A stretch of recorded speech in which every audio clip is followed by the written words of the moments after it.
इंस्टाग्रामवर धार्मिक भावना दुखावणारी तसंच एका धर्माच्या सर्वोच्च आराध्य दैवताचा अपमान करणारी आक्षेपार्ह पोस्ट केल्याप्रकरणी तरुणाविरुद्ध इचलकरंजी पोलीस ठाण्यात गुन्हा दाखल करण्यात आलाय।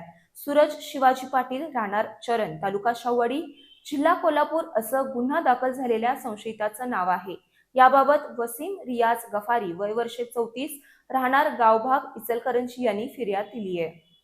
संशयित सूरज पाटील यांनी जय_राम.राम.33592023 या नावाच्या इंस्टाग्राम आयडीवरून धार्मिक भावना दुखावणारी पोस्ट केल्याचा आरोप आहे। 26 ऑगस्ट रोजी दुपारी 4 वाजण्यापूर्वी ही आक्षेपार्ह पोस्ट केल्याचं फिर्यादीत नमूद करण्यात आलंय।